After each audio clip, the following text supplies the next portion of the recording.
Berlatar pada tahun 1996, kisah akan berfokus kepada seorang siswa SMA Sentral berbadan bongsor bernama Robbie Werdick atau dikenal dengan nama Bobstone. Saat itu, ketika akan mandi sambil mendengarkan lagu kesukaannya, ada salah satu geng pembuli menghampirinya dan melakukan hal tidak manusiawi seperti ini.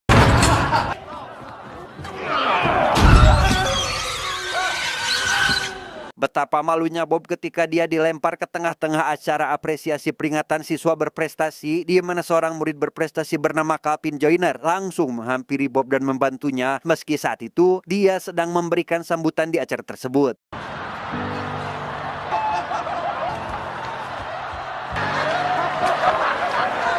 20 tahun kemudian atau lebih tepatnya tahun 2016, kita akan diperlihatkan dengan nasib Calvin yang berubah 180 derajat dari waktu SMA dulu. Realita tidak sesuai dengan ekspektasi yang Calvin harapkan. Bagaimana tidak, seorang Calvin yang notabene paling berprestasi di bidang akademis harus berakhir di tempat kerja yang biasa dengan sekumpulan orang yang cenderung kurang waras.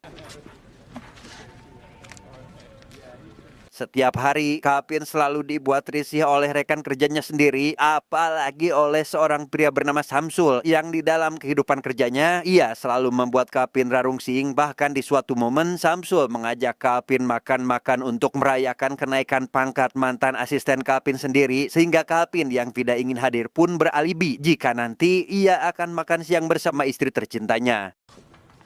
Ethan got promoted. Youngest senior associate in the history of the firm. Who cares? Hey, you should come to lunch with... Meski Calvin tidak ikut dalam rombongan Samsul CS, ternyata meja yang dipesan istri Calvin bernama Maggie tepat berada di samping mereka, hingga hal itu membuatnya merasa tak nyaman. Ditambah si istri malah menanyakan terkait acara reuni yang sebentar lagi akan dilaksanakan, di mana Calvin langsung menolak ajakan itu karena merasa tidak percaya diri, apalagi setelah mengingat jika saat ini Calvin hanyalah seorang pegawai kantoran biasa. Look, I want to be the guy that peaked in high school. After he peaked, his life went like this. Sebelum kembali bekerja, Calvin terlebih dahulu membuka Facebook dan tak sengaja melihat ada seseorang yang mengiriminya permintaan pertemanan. Tak disangka, rupanya orang itu adalah Bobstone atau teman lama Calvin ketika di SMA dulu. Tentu mereka saling berbalas pesan terlebih dahulu karena sudah 20 tahun tidak saling berkabar, di mana waktu itu Bob mengajaknya bertemu di sebuah bar untuk melepaskan kerinduan yang sudah lama tidak tersalurkan. Robbie Werdick? Malam harinya ketika Calvin pergi ke bar yang dimaksud, ia dikejutkan dengan penampilan Bob yang semula berbadan gemuk berubah drastis menjadi sangat maskulin. Ia tidak percaya jika salah satu siswa tercukur di sekolahnya dulu sekarang menjadi orang yang sangat keren, bahkan melebihi dirinya yang dulu merupakan siswa idola para wanita. Hey, let's get hammered. Come on, I'm buying. Come on. I'm sorry, man. I am blown away right now. Ketika Bob pergi untuk mengambil minuman, Calvin yang sendirian malah diganggu oleh pengunjung lain yang hendak membawa kursi milik Bob, sehingga ia yang tak terima tempat duduk milik temannya itu dibawa langsung ngacacang karena merasa tidak terima, di mana Bob yang mengetahui hal itu juga ikut nimbrung, bahkan sampai melakukan hal seperti ini.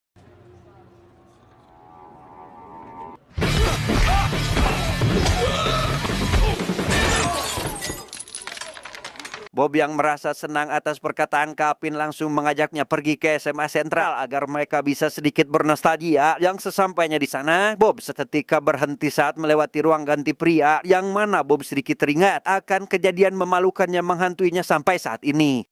No biggie. I don't even think about it anymore. No? Okay, good. Hey, but listen, I just want to thank you for what you did for me that day. It was really cool of you. Selang beberapa saat, Bob dan Calvin menemukan beberapa penghargaan yang sebagian besar didapatkan oleh Calvin. Namun Calvin menganggap itu semua hanya kenangan masa lalu yang berbanding terbalik dengan keadaan dirinya sekarang. Sehingga Bob berusaha sebisa mungkin menghibur Calvin dan memintanya untuk melakukan salto yang dulu sering ia lakukan. Tetapi... You go, girl! Sepulangnya dari sana, Bob meminta Calvin membantunya untuk memeriksa laporan akuntan internasional dengan alasan ada sedikit masalah dalam pembayaran gajinya selama bekerja di luar negeri. Tampak Calvin berhasil mengakses situs laporan itu dan terkejut ketika ia melihat isi di dalamnya, yang ketika ia membuka data akuntan tersebut, Bob tak sengaja menumpahkan minuman ke komputernya sehingga... And it kind of looks like it's a bunch of offshore escrow accounts. All of these. This is hundreds of millions of dollars in bids right here. Whoa, what the hell? Why? Why? Oh, I'm sorry, Jet. Jet. Oh, I'm so sorry. Oh, It's fine, Bob. don't have any- It's fine. Just leave it. worst.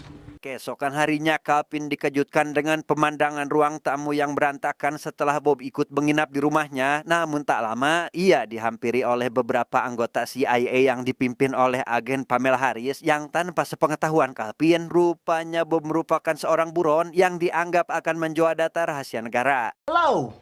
It's my house. Is something going on? You are the only person he listed in his personal references. Setelah mendengar semua penjelasan Pamela, Calvin sangat syok dan tak menyangka jika Bob adalah seorang kriminal kelas kakap. Ia juga sangat terkejut ketika mendengar dirinya dimasukkan ke dalam daftar kontak daruratnya yang selama ini diketahui jika Bob tak memiliki keluarga, saudara, maupun teman selain Calvin itu sendiri. Then why did he list you as his emergency contact in all his personnel forms? Agent Harris, I don't know this man. All right, Mr. Joyner. Prove it. Demi memancing kedatangan Bob, Pamela berencana menjadikan Calvin sebagai umpan agar Bob datang ke kantor tempat Calvin bekerja. Namun kedatangan mereka sempat dihadang oleh Samsul sambil mengatakan hal berbau mesum. Sehingga dengan cepat Pamela langsung melumpuhkan Samsul menggunakan stun gun miliknya. Setibanya di ruangan, Calvin yang terus diikuti oleh Pamela tampak bingung ketika mendapat panggilan dari sang istri untuk menemui seorang dokter terapi yang kemarin sudah mereka rencanakan, di mana si agen memintanya untuk menjawab secara singkat dan langsung menutup sambungan teleponnya. Love you, bye. Tak berselang lama, telepon kembali berdering yang rupanya panggilan itu berasal dari Bob yang membuat Calvin sedikit gugup saat mengangkatnya, sehingga Pamela yang melihat hal itu meminta Calvin untuk tetap bersikap normal sebagaimana biasanya, di mana dalam percakapan tersebut Bob mengatakan jika ia sudah berada di kantor untuk segera menemuinya. We gotta talk. Can you meet me in the stairwell of your building? 2 floors down. Mendengar jika Bob sudah berada di kantor, Pamela lantas bergegas menuju lokasi Bob dengan ditemani para anak buahnya, di mana hal itu rupanya merupakan sebuah pengalihan yang dibuat oleh Bob agar bisa dengan mudah menyelinap masuk dan bertemu dengan Calvin, sahabatnya yang mungkin saat ini sedang berada dalam bahaya. Great job at getting out of here, Jet. That's teamwork. It's a trade craft, buddy. Di sana Bob meminjam HP Calvin untuk mengecas GrabCar sebagai alat transportasi melarikan diri. Namun ternyata Bob harus menunggu selama beberapa menit sampai mobil pesanan datang. Karena hal itu, Bob lantas membuat sebuah rencana menggunakan dasi milik Calvin sebagai upaya agar dapat mengelabui para agen CIA. No time for questions, just action. In or out. Okay, well, then I'm out. Actually, you're already in. Okay, then why would you ask me? Calvin juga mengatakan jika dirinya tak ingin terlibat dalam semua ini. Namun Bob tidak terlalu menganggap perkataannya dengan serius. Bahkan ketika Calvin meminta tolong kepada para agen pun, Bob mengira itu adalah rencana yang bagus untuk berpura-pura menjadikannya sebagai sandera sehingga... You're gonna need it. He's in here! You got a gun! No! Ow! I said...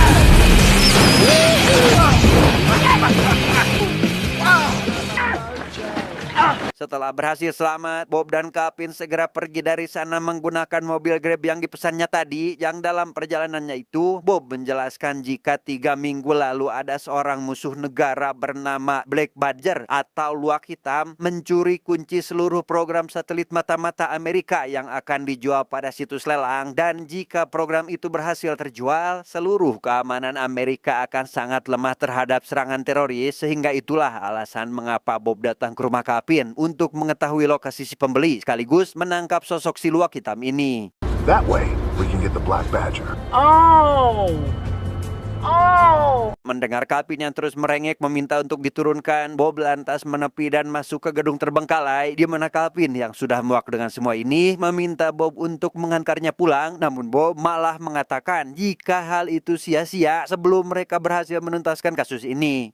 She told me everything. She told me that you stole the code. Let me tell you something about Harris. You can't trust her. Di sana Bob menceritakan awal mula tuduhan Pamela kepadanya, yang mana Pamela menganggap Bob telah mencuri kode rahasia rahasia itu dan membunuh partnernya sendiri bernama Phil. Namun Pamela sendiri tidak mengetahui kebenaran tentang mereka berdua yang berhasil melacak Silwa sampai ke salah satu penthouse, dan tanpa disadari rupanya kedatangan mereka sudah diketahui sehingga Silwa langsung memasang jebakan yang menyebabkan Phil meninggal saat itu juga. It was a setup right from the get-go. Black Badger was never there. I should have been the one on that elevator, not Phil.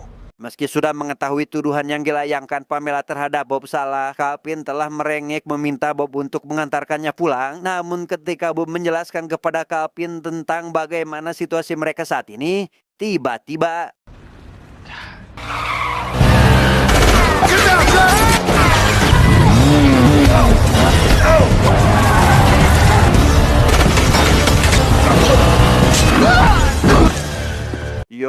momen itu langsung Calvin gunakan untuk melarikan diri. Namun Calvin terlebih dahulu menghubungi sang istri untuk tidak pulang ke rumah dan menyarankan istrinya agar mereka bertemu di kantor si dokter yang sebelumnya telah dihubungi. Sesampainya di depan kantor si dokter, Calvin kembali dikejutkan dengan kedatangan Pamela yang langsung membawanya ke suatu tempat. Di sana Calvin terlebih dahulu meminta maaf terhadap kedua anak buah Pamela terkait kejadian tadi pagi. Namun Pamela percaya kepada Calvin setelah melihat reaksi maupun ekspresi yang diperlihatkannya. So, I'm glad I got to get that off my chest. Di sana Pamela mengatakan jika Bob sendiri adalah luak hitam yang telah mencuri kode enkripsi satelit, di mana ia dengan tega membunuh rekan kerjanya sendiri demi menutupi semua kejahatannya. Figment of his imagination, he started calling the Black Badger. Yeah, Bob told me that the Black Badger killed him. What? Bob Stone is the Black Badger. Pamela juga menjelaskan tentang alasan kenapa Bob tidak menjualnya sendiri ke black market atau pasar gelap, karena menurut Pamela yang dibutuhkan Bob dari situs itu adalah sebuah lokasi, waktu, sekaligus nomor transaksi, dan bagi Bob hanya Calvin lah orang yang dipercayainya untuk melakukan semua itu. Kemudian Pamela memberikan sebuah alat agar Calvin dapat memanggil agen CIA jika ia bertemu dengan Bob. Which is why we find ourselves in a little catch and release scenario. You're the only one Bob trusts. Now, go take care of your marriage. All right. Di ruangan si dokter, Calvin sangat terkejut ketika melihat Bob yang sekarang menyamar menjadi seorang psikiater. Namun tampaknya Maggie percaya dengan gebrakan yang dibuat oleh Bob sehingga ia begitu yakin jika di depannya itu adalah seorang psikiater yang dapat membantunya menyelesaikan masalah pernikahannya. Fine. Sit down. Fine. Thank you. Fine. Maggie yang telah terdoktrin oleh Bob meminta Calvin untuk tenang dan tetap duduk di kursi agar dapat mendengarkan semua solusi yang diberikan oleh Bob. Meski awalnya Calvin masih bisa menuruti apa yang dikatakan oleh Bob, namun lama-kelamaan Calvin tampak tak begitu senang sehingga ia lantas mengajak Maggie untuk pergi dari sana, yang hal itu membuat Maggie malah kesal dan pergi meninggalkan mereka. Maggie, you... Tanpa Calvin sadari, Bob merencanakan semua itu agar menjauhkan Maggie dari bahaya, sehingga ia terlebih dahulu menyabotase si dokter agar dapat melancarkan rencananya itu. Namun Calvin yang sudah muak dengan semua ini lantas mengeluarkan sebuah alat yang diberikan Pamela kepadanya, di mana alat tersebut adalah sebuah pemanggil yang dapat memanggil agen CIA kapanpun dan dimanapun mereka berada. You got the top secret satellite codes?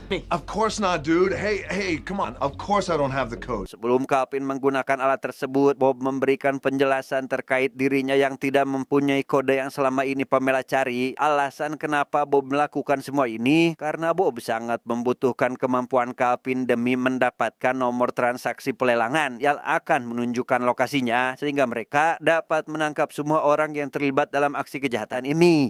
You gotta believe me. Mendengar semua penjelasan dari Bob, Calvin lantas membawanya ke kantor distrik keuangan untuk mengambil nomor transaksi pelelangan. Namun Calvin mengatakan jika hanya pegawai bank resmi yang dapat mengaksesnya, dan tebak siapa yang akan mereka temui.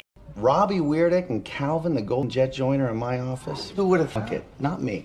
This is great. Huh? Rupanya orang yang akan mereka temui itu adalah si pembuli. Ia dengan senang hati membantu Bob dan Calvin untuk mendapatkan nomor transaksi yang mereka butuhkan. Bahkan ia terlihat sangat ramah saat melakukan pelayanan. Namun hal itu tak berlangsung lama karena ternyata si pembuli belum berubah sedikit pun dan malah terus-menerus memojokkan Bob sehingga Bob dibuat tak berdaya saat berhadapan dengannya. She wants to go. Go ahead. There you go. Boy, he's still a scared little bitch. Here's your transaction number. Thank you, Trevor. Yep. Tak lama, Calvin menerima telepon dari Pamela yang mengancamnya akan menangkap Maggie jika ia tidak memberitahukan lokasi Bob saat ini. Dengan rasa bersalah dan terpaksa, Calvin harus memberitahu mereka terkait lokasi keberadaan Bob sehingga... Oh, hey. Sorry, man. Sorry for what? You're gonna hurt Maggie.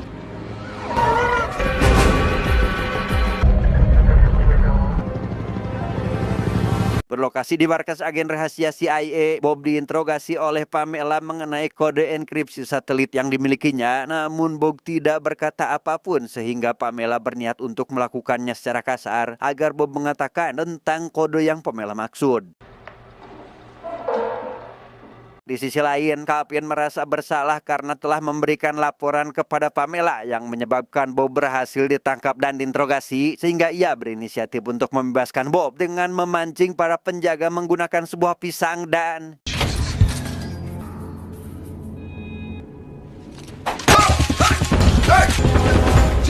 Yo, akhirnya Calvin berhasil membebaskan Bob sekaligus meminta maaf karena telah mengkhianatinya. Sebelum keluar dari sana, Calvin berusaha memotivasi Bob agar tidak kehilangan jati dirinya. Sehingga pada akhirnya mereka bekerja sama untuk melumpuhkan semua penjaga dan berhasil kabur dari tempat tersebut. Sorry, man.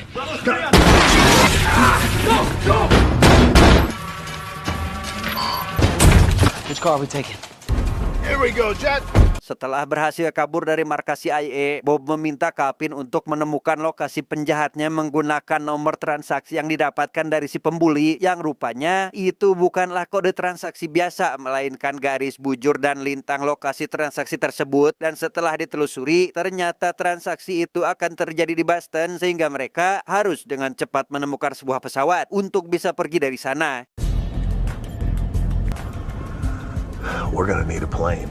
Tepat di lapangan terbang pribadi milik seorang pengusaha kaya, Bob berencana untuk mencuri salah satu pesawat di mana Bob meminta Calvin mengalihkan perhatian seorang penjaga, sementara Bob sendiri akan menyelinap masuk dan secara diam-diam membawa salah satu pesawat yang ada di sana. Check it out. The universe provides. Bermodalkan sebuah kotak makan siang, Calvin berpura-pura menjadi anggota medis untuk meminjam salah satu pesawat karena terburu-buru harus membawa organ dalam manusia. Namun si penjaga tidak dapat dibodohi apalagi setelah mendengar jawaban yang nyeleneh dari Calvin yang menyebutkan jika di dalamnya terdapat titik yang terpotong akibat sebuah kecelakaan.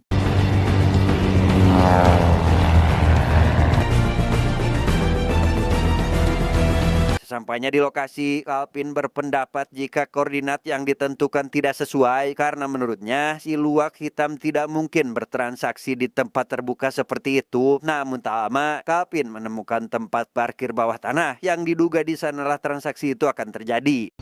What's happening beneath us? It's an underground parking garage. Tak lama setelah Bob masuk ke parkiran bawah tanah, Calvin tak sengaja melihat Pamela berada di sana sehingga ia langsung beranggapan jika Pamela adalah si luwak hitam yang asli. Kemudian Calvin lantas menghubungi dan menyusul Bob ke parkiran, tetapi Harris is the... Who is he?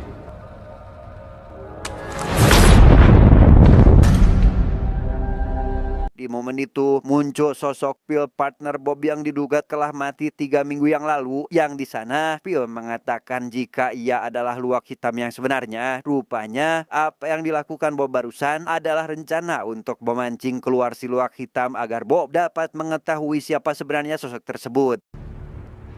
Drop your weapon! Melihat semua orang sibuk baku tembak, Calvin yang rupanya masih bisa sadar setelah terkena tembakan tadi berusaha membawa kode akses yang tergeletak di atas lantai. Namun hal itu diketahui oleh si pembeli dan langsung mencoba untuk merebutnya dari tangan Calvin.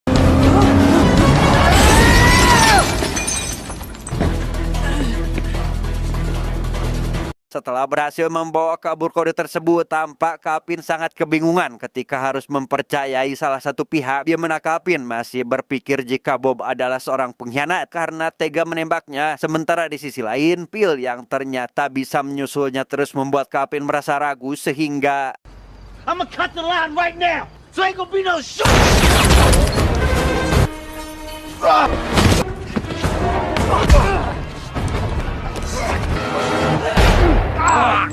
di momen setelah Phil mengalahkan Bob, ia merasa dirinya sudah di atas angin. Akhirnya berterus terang jika dirinya adalah luak hitam yang asli dan mengatakan jika ia sudah merencanakan semua ini agar CIA mengira jika Bob adalah pengkhianat yang sebenarnya. You know, faking my own death was the easy part. Di sana, Calvin yang melihat Bob masih sadar berusaha mengalihkan perhatian Phil dengan melakukan lompatan andalannya, sehingga dengan itu Bob yang rupanya sudah dapat berdiri kembali berhasil menumbangkan Phil dengan sekali serangan. The hell was that? Distraction.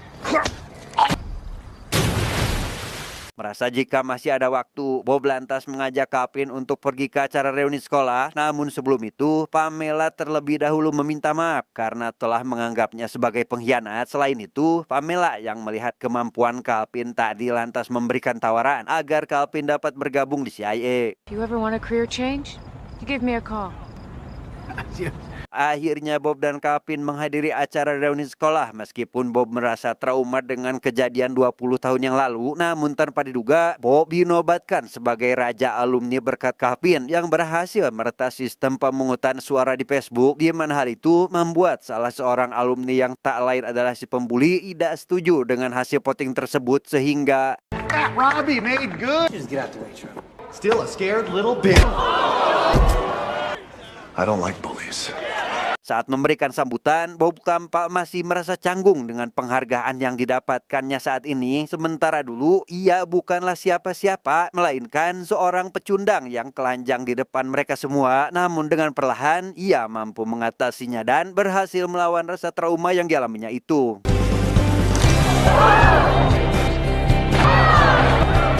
Tamat, ending yang sangat membagongkan.